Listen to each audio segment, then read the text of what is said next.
PBO Art Academy. Bonjour, aujourd'hui pour la PBO Art Academy, je vais vous présenter l'huile PBO XL. Une huile que j'adore parce qu'elle fait le pont entre deux univers, l'univers plutôt contemporain, de la peinture à l'acrylique, des techniques mixtes, etc. et l'univers plus classique de la peinture à l'huile.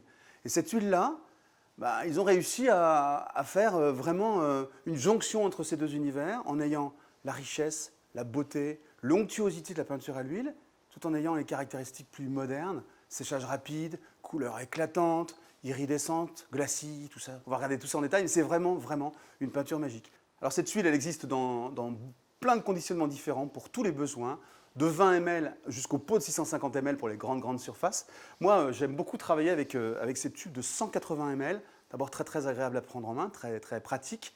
Et puis surtout, avec ce côté générosité, sans limite, en fait, on peut faire des grands formats. Et encore une fois, là, il y a ce modernisme qui me plaît bien et ce pont fait avec les techniques plus qui, normalement, sont l'univers de l'acrylique. Donc vraiment, j'apprécie énormément.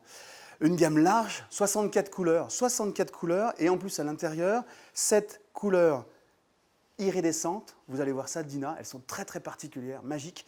Et puis, 5 couleurs spécifiques étudiées pour les glacis. On va regarder ce que ça donne quand ça sort du tube.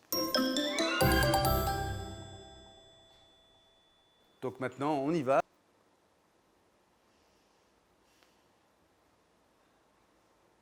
Donc une pâte forte, riche, épaisse. Et là, le contact, le toucher du couteau, le contact entre la main d'artiste, le couteau et la peinture, on sent cette onctuosité, cette force. On imagine tout ce qu'on peut faire avec.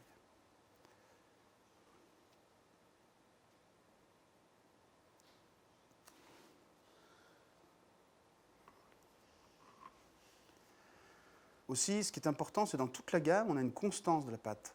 Parce que vous savez que d'un pigment à l'autre, on a des réactions différentes, etc.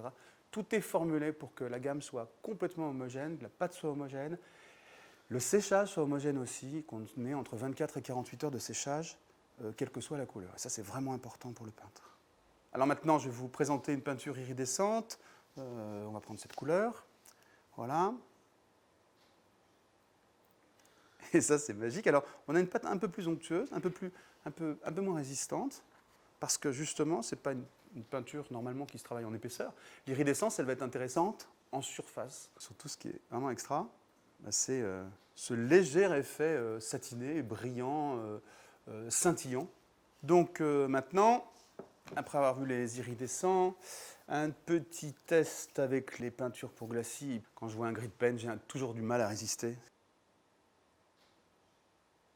On le sent à l'usage au couteau. Quelque chose de très onctueux, très facile à utiliser. Et vous voyez, on a naturellement la transparence avec la force quand même de la couleur dès qu'on a un petit peu d'épaisseur. Et puis cette brillance, ce côté soyeux du glacis qui va faire que couche après couche, on va réussir à avoir des nuances incroyables. Alors en résumé, cette huile XL pas seulement par le format, XL pour waouh, l'effet waouh que donnent toutes ces possibilités. C'est vraiment ma seule peinture à l'huile de prédilection, avec en plus, encore une fois, toute la richesse, la beauté irremplaçable de la peinture à l'huile. Voilà, c'est terminé pour cette présentation. On se retrouve très bientôt pour plein d'autres découvertes PBO.